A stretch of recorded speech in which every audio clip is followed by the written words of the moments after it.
Eu vou retomar minha conversa agora com o André Anelli, porque o presidente Lula reagiu à declaração de José Múcio sobre as questões ideológicas que teriam impedido uma licitação entre Brasil e Israel. Vamos lá, Anelli, parece que o ministro Múcio ficou meio temeroso. Ixi, presidente, eu acho que eu falei demais. Mas parece que o presidente da República não encarou tão mal assim, né? Ou nem sequer encarou mal. Bem-vindo mais uma vez. Pois é, Evandro, e Alan Gani também, né? O presidente Lula acabou realmente comentando as manifestações do ministro da Defesa, José Múcio Monteiro, manifestações essas que foram dadas na quarta-feira durante um evento da Confederação Nacional da Indústria, a CNI. A gente relembra que naquela ocasião José Múcio Monteiro disse que as questões ideológicas do governo federal atrapalham algumas ações do Ministério da Defesa. Ele deu o exemplo da compra de equipamentos militares de Israel. O país foi o vencedor de uma licitação para fornecimento desses equipamentos, só que o Brasil acabou não comprando esse aparelhamento porque o país comandado por Benjamin Netanyahu acabou declarando o presidente Lula persona non grata quando o presidente brasileiro fez aquela comparação de que a atuação de Israel, especificamente na faixa de Gaza, se tratava de um genocídio pior do que o Holocausto sofrido pelo país de Israel e pelo povo judeu, principalmente anos atrás. Então, a partir desse momento, houve essa questão ideológica atrapalhando o governo, nas palavras do ministro, e o presidente Lula, na entrevista que ele concedeu hoje à rádio O Povo, CBN, disse que o próprio ministro entrou em contato com ele para colocar panos quentes em toda essa situação. O ministro Zé Múcio me ligou. Eu sou muito amigo do Zé Múcio. Muito amigo. Esquece o fato dele ser ministro, já foi ministro outra vez. É seu conterrâneo. Mas o Zé Múcio é uma pessoa que eu tenho uma amizade profunda, um respeito profundo, sabe? Eu gosto muito dele. Ele me ligou, sabe, apavorado, porque acho que eu falei alguma coisa que não devia ter falado, não sei como é que eu falei. Zé Múcio, não se preocupe. Aquilo que a gente falou já está falado, já foi explorado. Esqueça e toca o barco para frente.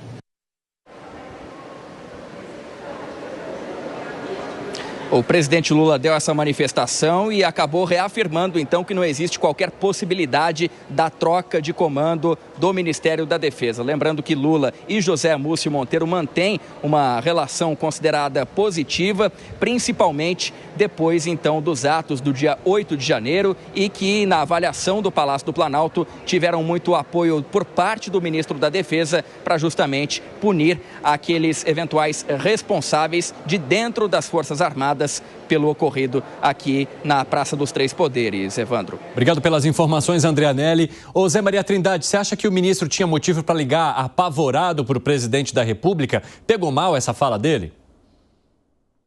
Pegou o jeito que ele falou, onde ele falou, né? Dava a ideia de que o governo atrapalha o próprio governo, de que o governo está ideologicamente ligado a uma linha contra o próprio país. E é aquilo que eu falei logo depois, né? O José Múcio Monteiro, ele é muito próximo mesmo do presidente Lula e ele saiu do Tribunal de Contas da União e queria viver a vida dele, recebeu essa missão de ir para o Ministério da Defesa. O José Múcio já foi deputado, líder, né, na Câmara dos Deputados, já foi ministro e não queria, realmente ele me disse um pouco antes de assumir, não quero e tal, mas aí depois ele assumiu porque disse que o presidente fez um grande apelo a ele para assumir, que no momento era um abacaxi, uma dificuldade muito grande em lidar ali com os militares e com a caserna, que ele não tinha muita proximidade. Hoje não, hoje ele já aceita, já é aceito pelos comandantes e integrou mesmo as Forças Armadas. Então, ele falou, mas pelo jeito aí, o presidente Lula concordou com ele, porque não negou, né? Não desfez o que ele falou. Não desfez. Provavelmente apoia o que disse, então, o ministro Gustavo Segré. O ministro não ia falar isso sem ter a confirmação de que essa questão ideológica que impedia que a empresa do Israel ganhasse a licitação fosse de verdade. O ministro não mentiu. Ninguém deveria sair do seu cargo por falar a verdade. Inclusive, o ministro já, nas épocas anteriores, ele fez algumas defensas aos militares sobre o acontecido no 8 de janeiro, mencionou que não tinha líder para aquela época também, o que não configuraria, de fato, um golpe, uma tentativa de golpe. Então, me parece que o ministro é muito criterioso, não deveria ficar apavorado, não. Ninguém deveria ficar apavorado por falar a verdade. Inclusive, agora vai ter outra questão, que é a que mencionei antes. Estados Unidos está pedindo informações à empresa sueca para a venda de aviões caça por suspeita de tráfico de influência. Isso é um outro assunto bem grave, considerando que os Estados Unidos estão no meio dessa questão. Piperno, você viu essa gravidade toda na fala do ministro ou isso faz parte natural dentro de um governo que escolhe, então, as parcerias que gostaria de fazer a depender da situação do discurso ou da situação ideológica entre ambos os países? Ele falou demais. E ele não falou só apenas sobre essa questão militar, não.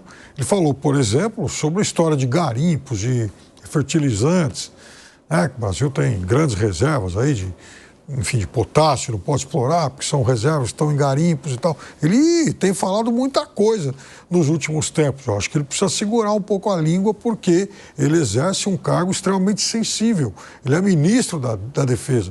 Não pode sair falando qualquer coisa por aí. É evidente que o ministro, nessa questão com Israel, ele não inventou essa história. E veja, não é também que o governo desqualificou um fornecedor e foi lá buscar em outro. Então, o governo simplesmente interrompeu o processo. Por uma questão ideológica. Simplesmente? Por uma questão de segurança. Mas como simplesmente? Por uma questão de segurança. Por quê? Não é uma questão de segurança. Não é, aliás, uma questão ideológica de esquerda e direita. Você vai comprar armamentos sensíveis de um fornecedor de um país com quem você praticamente rompeu relações, nem embaixador tem mais. Não vendeu para a Alemanha pelo risco de que essas armas pudessem ir para a Ucrânia, mas poderia vender para a Rússia? Também não vendeu para a Rússia.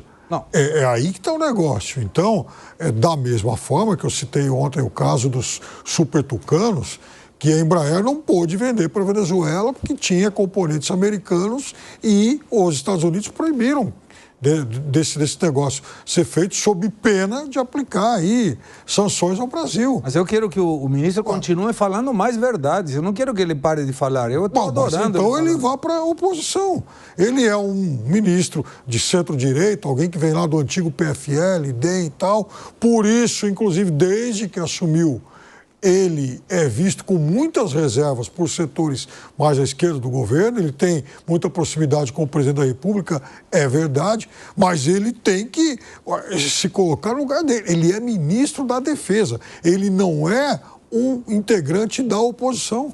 Fala, Gani. O Putin deu uma declaração e ele faz um diagnóstico preciso da situação geopolítica atual. Ele diz, olha, novos tempos, é uma nova ordem mundial, né? E o que ele quer dizer com essa nova ordem mundial? A ascensão aí de algumas potências. Então, pós-Guerra Fria, os Estados Unidos eram absolutamente hegemônicos, né? E hoje a gente teve a ascensão da Rússia novamente. A Rússia conseguiu reorganizar a sua economia, é uma superpotência militar, é uma superpotência em termos energéticos e de commodities. A China é uma superpotência econômica e militar. E hoje, esses dois polos fazem ali frente, né? São adversários geopolíticos dos Estados Unidos, né? E entra ali Irã, Venezuela no polo russo-chinês. Do lado dos Estados Unidos, Israel, União Europeia, grosso modo falando. O Brasil, neste atual governo, para mim, fica evidente que faz uma escolha. Então, há um alinhamento maior com esse polo russo-chinês e a declaração do ministro, de alguma maneira, expressa isso. O que foi, Piper? Não, eu até discordo disso, mas só, inclusive, complementando o que eu disse antes, o que o Segre citou. Veja... Você discorda do que o Gani falou? Estados, eu concordo ou discordo? Você discorda do Gani? Faz uma escolha. O Brasil, eu diria para você que ele amplia a sua atuação. Agora, veja, os Estados Unidos, inclusive, vetaram o repasse de determinados armamentos mais sensíveis para a Ucrânia. Os Estados Unidos dão até dinheiro para a Ucrânia, mas determinados tipos de mísseis, por exemplo, não. Mas isso é por uma questão de segredo de armamento, não, de tecnologia. Isso, segredo, por uma questão de você poder usar contra um super inimigo. Então, a Rússia avisou que se fossem usados determinados mísseis, a retaliação também ia ser na mesma proporção. E por isso eles não foram utilizados. Mas, Piperno, você disse que discorda dessa questão que o Gani falou sobre o grupo que hoje o Brasil busca em termos de alianças? Se eu não estou enganado, na semana retrasada lá na ONU, o presidente Macron, por exemplo, no seu discurso ele defendeu a entrada do Brasil no Conselho de Segurança.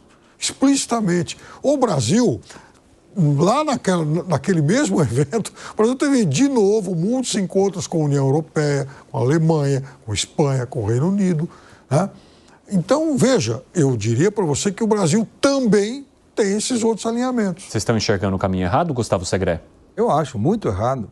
Desde a questão... Mas eu tenho percebido que a maneira como o Piperno analisa as relações que o Brasil faz é diferente da que vocês. Que estamos em calçadas opostas.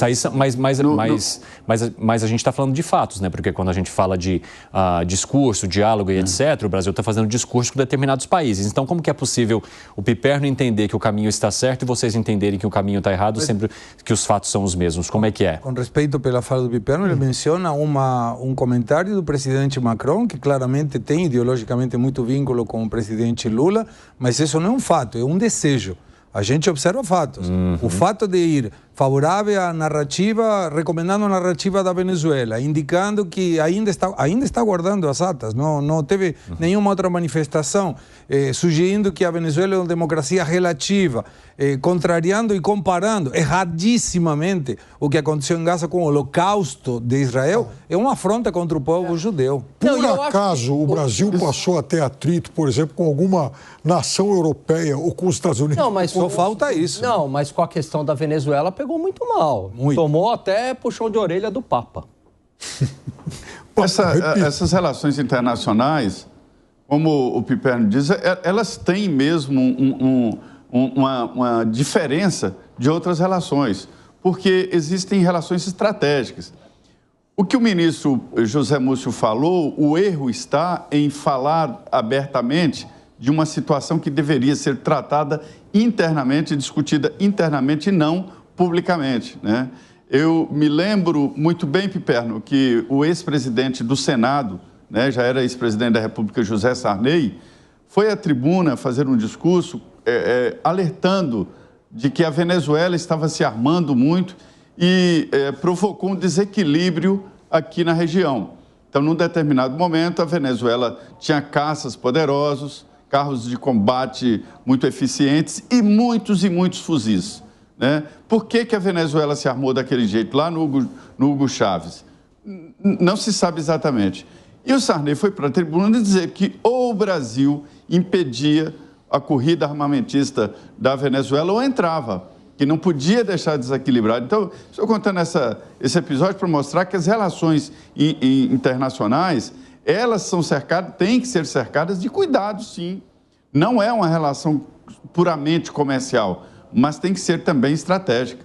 Fala, Gani. Eu concordo com o Zé, e só complementando uma coisa aqui que o Piperno trouxe, eu entendo, mundo real, que você tem que ser pragmático, não dá para romper com a China, muito pelo contrário, a gente é extremamente dependente da China, Rússia, idem, né, questão de fertilizantes, petróleo, outras commodities, etc. Agora, uma coisa é você ter uma neutralidade e não entrar no embate. A outra é escolher um lado. O que me parece, pelas sinalizações desse governo, que não é apenas uma questão de pragmatismo e neutralidade. Há uma escolha.